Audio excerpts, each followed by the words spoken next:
بسم اللہ الرحمن الرحیم۔ السلام علیکم ورحمۃ اللہ وبرکاتہ۔ عزیز سامعین، آج جس صحابی کے بارے میں ہم پڑھنے جا رہے ہیں یہ محمد صلی اللہ علیہ وسلم کے مشابہت تھے۔ آپ کا چہرہ آپ صلی اللہ علیہ وسلم کے چہرے سے ملتا جلتا تھا، آپ کا جسم غیر معمولی مشابہت رکھتا تھا، آپ جسمانی طور پر بھی آپ صلی اللہ علیہ وسلم کے ہو بہو لگتے تھے۔ آپ گہرے دوست تھے، آپ ہم عمر تھے آپ صلی اللہ علیہ وسلم کے، آپ رضائی بھائی تھے۔ آپ کا نام ابو سفیان بن حارثہ رضی اللہ تعالیٰ عنہ۔ ابو سفیان، آپ نے یہ نام بہت بار سنا ہوگا۔ آپ رسول صلی اللہ علیہ وسلم کے ہم عمر امیزاد بھائی تھے، قریبی بھائی تھے۔ ان کے والد حارث اور رسول صلی اللہ علیہ وسلم کے والد عبداللہ ایک ہی سلب عبد المطلب سے تھے، یعنی ایک ہی خاندان سے تھے، عبد المطلب خاندان سے تھے۔ مزید برآں یہ کہ وہ آپ کے رضائی بھائی تھے۔ سیدہ حلیمہ سیدہ رضی اللہ تعالیٰ عنہ نے ان دونوں کو ایک ہی وقت میں دودھ پلایا تھا، تو آپ رضائی بھائی ہوئے۔ نبوت سے قبل رسول صلی اللہ علیہ وسلم کے نہایت ہی گہرے دوست تھے، کیونکہ آپ رضائی بھائی تھے، بہت آپ مشابہت رکھتے تھے، تو ظاہر سی بات ہے کہ آپ کی اور آپ کی دوستی بہت گہری تھی۔ انہیں تمام وجوہ و اسباب کی بنا پر ابو سفیان کی ذات سے اس بات کی توقع کی جاتی تھی کہ رسول صلی اللہ علیہ وسلم کی دعوت پر کہنے میں، لبیک کہنے میں سب سے پہل کریں گے اور آپ کی پیروی میں سب سے سبقت لے جائیں گے، لیکن اس کی توقع غلط ہو گئی۔ رسول صلی اللہ علیہ وسلم نے جیسے ہی نبوت کا دعوت کا آغاز کیا، اپنے قریبی رشتہ داروں کو اللہ کے عذاب سے ڈرانا شروع کیا، اچانک ابو سفیان کے سینے میں رسول صلی اللہ علیہ وسلم کے خلاف غضب اور بغض و عداوت کی آگ بھڑک اٹھی، اور ان کی دوستی دشمنی میں، صلح رحمی قطع رحمی میں اور بھائی چارگی نفرت کے اندر بدل گئی۔ آپ ابو سفیان رضی اللہ تعالیٰ عنہ مشہور شہسواروں میں سے اور اونچے درجے کے شعراء میں سے تھے، تو آپ صلی اللہ علیہ وسلم کے پر آپ نے بہت ساری گھٹیا شاعری بھی لکھی ہے۔ اسلام لانے سے پہلے آپ نے بہت اذیت رسائی اور انہیں بیچ و بن سے کھاڑ پھینکنے میں انہوں نے کوئی کسر نہیں چھوڑی۔ قریش نے نبی کریم صلی اللہ علیہ وسلم کے خلاف جتنی بھی جنگیں لڑیں، ان سب جنگوں کے اندر آگ بھڑکانے والے یہی ابو سفیان تھے، اور مسلمانوں کو جتنی بھی اذیتیں اور تکلیفیں جھیلنی پڑیں، ان سب کا ان کا زبردست ہاتھ تھا۔ اس شخص نے اپنی شاعری کے شیطان کو بیدار کیا اور اپنی زبان کو رسول صلی اللہ علیہ وسلم کے ہجو میں بے لگام چھوڑ دیا۔ آپ کے شان مبارک میں انتہائی خطرناک اور بہت برا مظاہرہ کرتے اور نہایت گھٹیا اور فحش دل انداز قسم کے اشعار کہتے۔ رسول صلی اللہ علیہ وسلم کے ساتھ ان کی دشمنی کا زمانہ 20 سال کی طویل مدت تک تھا، یعنی 20 سال آپ مسلمانوں کے خلاف رہے۔ انہوں نے رسول صلی اللہ علیہ وسلم اور مسلمانوں کے خلاف سازشیں رچیں، ریشہ دانیوں اور اذیت رسانیوں کے تمام مکرو حربے استعمال کر ڈالے۔ ابو سفیان بن حارثہ فتح مکہ کے کچھ دنوں پہلے نعمت اسلام سے سرفراز ہوئے۔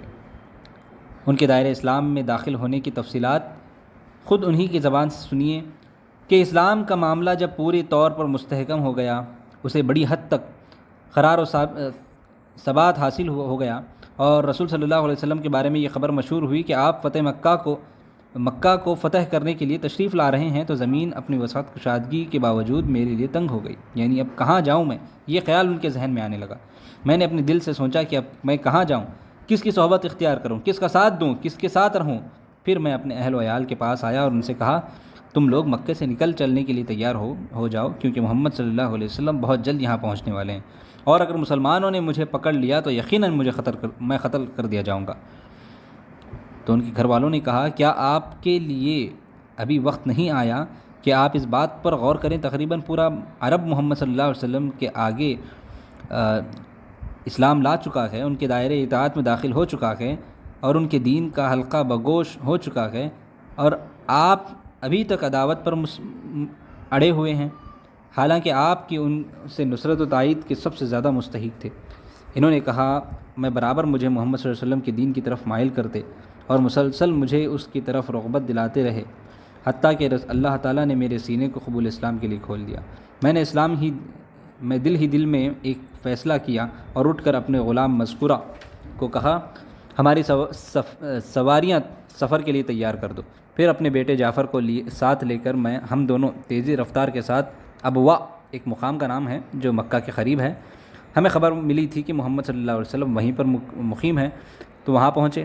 جب مقام ابوا کے قریب پہنچا تو میں نے اپنے حلیہ تبدیل کر لیا تاکہ کہیں ایسا نہ ہو کہ نبی کریم صلی اللہ علیہ وسلم کی خدمت میں حاضر ہونے سے پہلے ہی، با اسلام ہونے سے پہلے ہی کوئی مجھے پہچان کر قتل نہ کر دے۔ میں 1 میل تک پیدل چلتا رہا، مسلمانوں کے دستے یہ کے بعد دیگر مکہ کی سمت بڑھتے رہے، میں ان کے راستے سے ہٹ کر ایک طرف کھڑا ہو گیا۔ مجھے ڈر تھا کہ اصحاب محمد میں سے کوئی مجھے دیکھ کر پہچان نہ لے۔ میں اسی حالت میں تھا کہ رسول صلی اللہ علیہ وسلم اپنے دستے کے ساتھ نمودار ہوئے۔ میں آپ صلی اللہ علیہ وسلم کی طرف رخ کیا اور جا کر سامنے کھڑا ہو گیا۔ آپ نے مجھے نظر بھر کر دیکھا اور مجھے پہچانتے ہی اپنا چہرہ دوسری جانب پھیر لیا۔ میں گھوم کر سامنے آ کر کھڑا ہو گیا۔ آپ صلی اللہ علیہ وسلم پھر مجھ سے اعراض کیا اور اپنا رخ کہیں اور کر لیا۔ پھر میں ان کے سامنے گیا۔ جب میں آپ کے سامنے آتا، آپ صلی اللہ علیہ وسلم اپنا رخ کسی اور طرف کر لیتے۔ جب میں نبی کریم صلی اللہ علیہ وسلم سے ملنے کے ارادے سے چلا تھا تو اس وقت مجھے اس بات میں کوئی شک و شبہ نہیں تھا کہ رسول صلی اللہ علیہ وسلم قبول اسلام سے خوش ہوں گے، اور آپ صلی اللہ علیہ وسلم کی خوشی اصحاب کے لیے باعث فراحت اور انبساط ہوگی۔ لیکن جب مسلمانوں نے رسول صلی اللہ علیہ وسلم کے اس اعراض کو دیکھا تو ان کے چہروں پر بھی نفرت اور بیزارگی کے آثار ظاہر ہو گئے۔ ان کی پیشانیاں شکن آلودگی ہو گئی اور ان کی آنکھوں میں یہ صاف دکھائی دے رہا تھا کہ وہ جاننا چاہتے تھے یہ شخص کون ہے جو آپ صلی اللہ علیہ وسلم کو ستا رہا ہے۔ میں ابو بکر رضی اللہ تعالیٰ عنہ سے جا ملا تو انہوں نے بھی میری طرف کوئی توجہ نہ کی۔ میں نے عمر بن خطاب رضی اللہ تعالیٰ عنہ کو ایسی تسلی طلب نظر سے دیکھا جو ان کے دل میں نرمی اور ہمدردی کے جذبات بیدار کر دے، مگر ان کی نگاہوں میں بھی میرے لیے غصہ، نفرت، غیظ و غضب کے سوا کچھ نہ تھا، بلکہ انہوں نے تو یہاں تک کہ ایک انصار کو میرے خلاف اکسا دیا اور اس نے کہا کہ دشمن خدا، تو ہی وہ شخص ہے جو رسول صلی اللہ علیہ وسلم کی عداوت میں حد سے متجاوز ہو گیا تھا۔ وہ انصار برابر مجھے ملامت کرتا رہا اور مسلسل میرے اوپر چیختا چلاتا رہا۔ دوسرے مسلمان بھی مجھے خوش غمگین نظروں سے دیکھتے اور میرے پریشانی سے خوش ہو رہے تھے۔ اس وقت اچانک میری نظر اپنے چچا حضرت عباس پر پڑی۔ میں ان کے پاس گیا اور بولا، چچا جان، خاندان میں اپنے مقام و مرتبے اور رسول صلی اللہ علیہ وسلم کے ساتھ اپنے قریبی رشتے کی بنا پر میں سمجھتا ہوں کہ نبی کریم صلی اللہ علیہ وسلم میرے قبول اسلام سے خوش ہوں گے، لیکن ان کا یہ رویہ سامنے آیا، آپ جانتے ہیں، تو آپ میرے متعلق ان سے بات کریں، انہیں مجھ سے راضی کر دیجیے۔ مگر انہوں نے کہا، نہیں، خدا کی قسم، میں نے تمہارے ساتھ رسول صلی اللہ علیہ وسلم کے اعراض کو دیکھ چکا ہوں، ایسے حالت میں تمہارے متعلق ان سے کوئی بات نہیں کر سکتا۔ میں ان کا احترام کرتا ہوں، ان سے ڈرتا ہوں، البتہ آئندہ موقع و محل کی مناسبت سے کوئی بات کر سکوں تو کر لوں گا۔ پھر ابو سفیان نے کہا، چاچا جان، تو اس وقت آپ مجھے کس کے حوالے کر رہے ہیں؟ تو چچا جان نے کہا، جو کچھ تم مجھ سے سن چکے اس کے علاوہ میرے پاس کوئی اور جواب نہیں ہے۔ ان کا یہ جواب سن کر مجھے اور شدید حزن اور ملال کی کیفیت طاری ہو گئی۔ اس کے تھوڑی ہی دیر بعد میں نے اپنے عمزاد علی بن ابی طالب کو دیکھا۔ ان کے سامنے اس معاملے میں بات کی، مگر انہوں نے بھی وہی کہا جو حضرت عباس رضی اللہ تعالیٰ عنہ نے کہا تھا۔ تب میں پھر چچا حضرت عباس کے پاس واپس آیا اور ان سے کہا، چچا جان، اگر آپ رسول صلی اللہ علیہ وسلم سے سفارش کرے میرے لیے ان کے دل میں کوئی جگہ نہیں بنا سکتے تو کم از کم مجھے اس شخص سے بچا لیجئے جو برابر مجھ سے برا بھلا کہہ رہا ہے۔ تو آپ نے کہا، وہ کون ہے؟ تو ابو سفیان رضی اللہ تعالیٰ عنہ نے ان کا حلیہ بتایا۔ تب ان کے چاچا کو پتہ چلا کہ وہ اور کوئی نہیں، وہ نعمان بن حارث نجاری ہیں۔ یہ صحابی وہ ہیں جو آپ صلی اللہ علیہ وسلم کے ساتھ بہت زیادہ مذاق کیا کرتے تھے، پرینک کیا کرتے تھے۔ یہ بہت زیادہ ہنسانے والے صحابیوں میں سے تھے۔ تو یہ وہ صحابی تھے جو ابو سفیان کو ستا رہے تھے۔ پھر ایک شخص کو بھیج کر انہیں بلوایا اور ان سے کہا، نعمان ابو سفیان رضی اللہ تعالیٰ عنہ کا عزم زاد اور میرا بھتیجا ہے۔ رسول صلی اللہ علیہ وسلم اگرچہ آج ان سے خفا ہیں، لیکن عنقریب آپ ان سے راضی ہو جائیں گے، اس لیے بہتر ہے کہ تم ان کو ستانے سے باز آ جاؤ، اور برابر ان سے اصرار کرتے رہے حتیٰ کہ وہ اس بات پر آمادہ ہو گئے۔ جب رسول صلی اللہ علیہ وسلم نے حجفہ، یہ بھی ایک مقام کا نام ہے، میں نزول فرمایا تو آپ صلی اللہ علیہ وسلم تو ابو سفیان آپ صلی اللہ علیہ وسلم کی خیامگاہ کے دروازے پر جا کر بیٹھ گئے، یعنی ان کا جو دروازہ ہے وہاں پر دہلیز پہ بیٹھ گئے اور اپنے لڑکے جعفر کو اپنے پاس کھڑا کر لیا۔ خیمے سے نکلتے ہوئے جب آپ صلی اللہ علیہ وسلم کی نگاہیں میرے اوپر پڑی تو آپ صلی اللہ علیہ وسلم میری طرف سے نظر پھیر لی، لیکن پھر بھی میں آپ صلی اللہ علیہ وسلم کی رضامندی سے نا امید نہیں ہوا۔ میں نے اپنا معمول بنا لیا تھا کہ جب بھی کسی منزل پر آپ صلی اللہ علیہ وسلم کا قیام ہوتا تو میں رسول صلی اللہ علیہ وسلم کے دروازے پر جا کر بیٹھ جاتا اور اپنے لڑکے جعفر کو اپنے پاس کھڑا کر لیتا، لیکن آپ صلی اللہ علیہ وسلم جب بھی مجھے دیکھتے منہ پھیر لیتے۔ میں کافی دنوں تک اس صبر و آزما صورتحال سے دوچار ہوتا رہا۔ آخرکار جب یہ پریشانی میرے لیے ناقابل برداشت ہو گئی تو ایک دن میں نے اپنی بیوی سے کہا، خدا کی قسم اب میرے سامنے دو ہی راستے باقی رہ گئے ہیں، یا تو رسول صلی اللہ علیہ وسلم مجھ سے راضی ہو جائیں، ورنہ میں اپنے اس لڑکے کو ساتھ لے کر نکل جاؤں گا اور زمین میں حیران و سرگرداں پھرتا رہوں گا حتیٰ کہ ہم دونوں بھوک و پیاس سے مر جائیں۔ جب یہ بات نبی کریم صلی اللہ علیہ وسلم تک پہنچی تو وہ کچھ نرم پڑ گئے اور ان کے دل میں میرے لیے ہمدردی اور رحمت و شفقت پیدا ہو گئی۔ بے شک آپ صلی اللہ علیہ وسلم بہت نرم دل تھے اور ان کے دل میں جب ہمدردی پیدا ہو گئی اور جب خیمے سے باہر تشریف لائے تو پہلی بار میری طرف محبت آمیز نظر سے دیکھا اور میں نہال ہو گیا۔ مجھے ایسا محسوس ہو رہا تھا کہ لب مبارک کی بند کلی اب کھل اٹھے گی۔ پھر رسول صلی اللہ علیہ وسلم مکہ میں داخل ہوئے۔ میں بھی آپ صلی اللہ علیہ وسلم کا ہم رکاب تھا۔ آپ صلی اللہ علیہ وسلم مسجد حرام کی طرف روانہ ہوئے۔ میں دوڑتا ہوا آپ صلی اللہ علیہ وسلم کے آگے آگے چل رہا تھا، غرض یہ کہ میں کسی حال میں بھی آپ صلی اللہ علیہ وسلم سے جدا ہونا نہیں چاہتا تھا۔ حنین کی وادی یہ ایک جگہ ہے مکے کے اندر، جہاں سے جب فتح مکہ کے وقت داخل ہو رہے تھے تو بنو حوازن نے نبی کریم صلی اللہ علیہ وسلم کے ساتھ جنگ کرنے کے لیے زبردست جمعیت اکٹھا کر لی تھی اور غیر معمولی تیاریوں کے ساتھ بے پناہ جوش کے ساتھ آپ کے مد مقابل ہوئے۔ انہوں نے اسلام اور مسلمانوں پر آخری اور فیصلہ کن ضرب لگایا۔ جب رسول صلی اللہ علیہ وسلم ان کے ساتھ مقابلہ کرنے کے لیے صحابہ کا لشکر روانہ ہوئے تو میں بھی آپ صلی اللہ علیہ وسلم کے ساتھ شامل ہو گیا، اور جب میں مشرکین کے اس زبردست اجتماع کو دیکھا تو اپنے دل میں کہا، خدا کی قسم آج میں ان تمام محرومین کو کوتاہیوں کی تلافی کر دوں گا جو نبی کریم صلی اللہ علیہ وسلم کی مخالفت کے نتیجے میں مجھ سے سرزد ہوئی ہیں۔ آج میں ایسی جرأت و شجاعت کا مظاہرہ کروں گا جو میرے پچھلے گناہوں کا کفارہ بن جائے گی اور اللہ تعالیٰ اور اس کے رسول مجھ سے راضی ہو جائیں گے۔ جب دونوں فوجوں میں مدبھیڑ ہوئی اور مشرکین کا دباؤ مسلمانوں پر بڑھنے لگا تو ان کے اندر کمزوری اور بزدلی کی راہ مل گئی۔ وہ نبی کریم صلی اللہ علیہ وسلم کے ارد گرد سے منتشر ہو گئے اور وہ راہ فرار اختیار کر لی، اور قریب تھا کہ ہم ہمتی سے دوچار ہو جاتے۔ اس کٹھن گھڑی میں جب کہ مسلمان پسپا ہو چکے تھے، رسول صلی اللہ علیہ وسلم کی دلیری اور شجاعت دیکھنے سے تعلق رکھتی تھی۔